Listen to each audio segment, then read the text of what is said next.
I'm going to tell you a personal story when you say how long. When I first met Pujya Swamiji, I asked him about fear. And he said to me, you fear because you don't trust. Okay. And I then gave him my story. The story that my identity had built itself around. And it's a good story. I'm not going to give it to you here, but trust me, it's a good story. It's a story that for 25 years of my life had gotten me a lot of, oh, wow. You know, it serves all of those purposes that our stories should serve. And Swamiji looks at me. As matter-of-factly as you can be, while still being compassionate. And I'm not able to explain it verbally. It was compassion and love, but for the essence of who I was, without even a drop of pity or engagement with the drama of what I had gone through.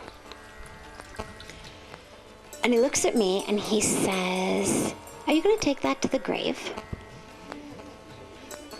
I was 25.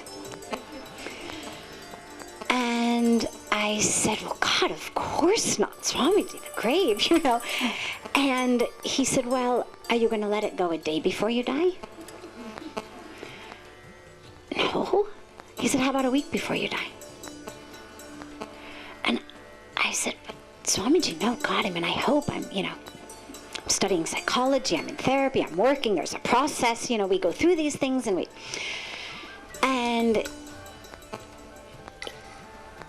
I said, I hope at some point I'll let it go. And he looks at me and he says, you're waiting for somebody to come in and draw the line for you. He said, nobody ever will. You can draw the line on your deathbed, a day before you die, a week before you die, or tonight. He said, that is in your hands. No one is ever going to come in and draw that line for you. And this was in the morning. He used to give darshan from 10:30 to 11:30 in the morning, so this was in that morning hour. And he said, in the evening at the Aarti ceremony, I want you to take the Aarti. And after the Aarti, I want you to stand in Ganga. And I want you to hold Ganga water in your hands. And I want you just to give it. I want you to stand there as long as you need to stand there to give it all. Now, I was in the middle of a PhD program. I was a graduate from Stanford. I was as elitist in the educational sphere as it gets, studying psychology. And I have entries in my journal from that afternoon that is so embarrassing to share in retrospect, but I'm going to share with you, that say, just give it to the river. He says I should just give it to the river. As though it were the sweetest, quaintest, cutest thing that someone could possibly say. And yet, how fortunate I was that I came from a world where we had processes and psychology and ways of understanding all of this, because obviously this was not something that one just gave to the river. And if this was as much as they had here, well, thank God I came from somewhere where we at least had a depth of understanding of what we go through. That evening, I'm cutting out a bunch to just try to make this really short. So that evening, as I go down to Aarti, I realized, okay, look, God has sent you thousands of miles away. Maybe it wasn't just to make a mockery of you. maybe there was actually a reason and a purpose. And I had taken a vow on the plane here that I was just going to keep my heart open. That was my vow to myself. I had no idea why I was coming, so I said, I'll just keep my heart open. And so as I walked down to the river that night, I remembered my vow. And I said, okay, look, worst comes to worst, you're still in exactly the same boat as you are now.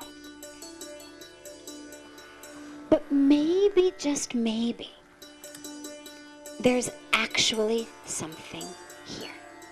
Maybe the craziness of you traveling thousands of miles away when you had no interest in coming to this country, when you knew nothing about this country, because the people you were traveling with had wanted to come to India.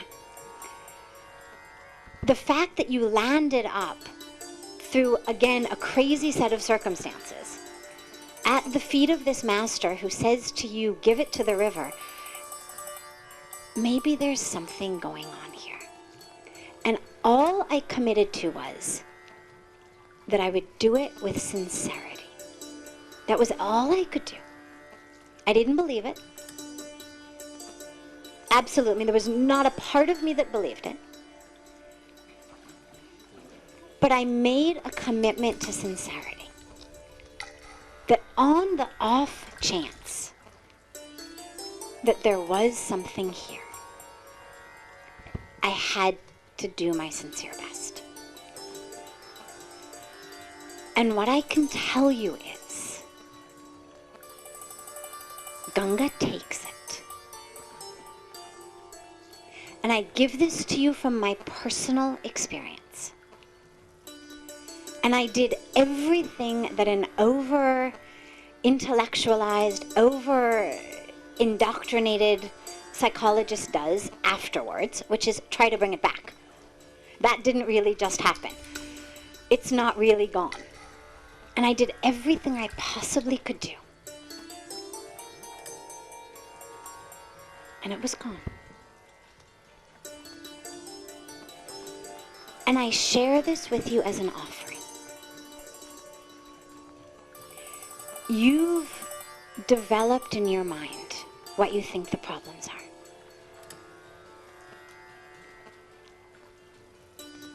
And with the mind, the problems are not solvable. But you too have been brought here. And you've been brought here with this question. And what I can tell you is, even if you don't believe it works, if you simply can muster up the sincerity to take that step and to stand in Ganga as long as it takes, I have no idea how long I was there, to offer that which has happened that today leads to fear. The betrayal, the abuse, the whatever it is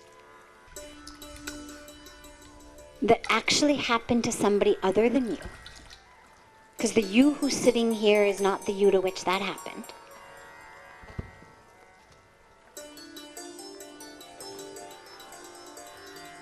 If you can offer it, the grace will do the rest.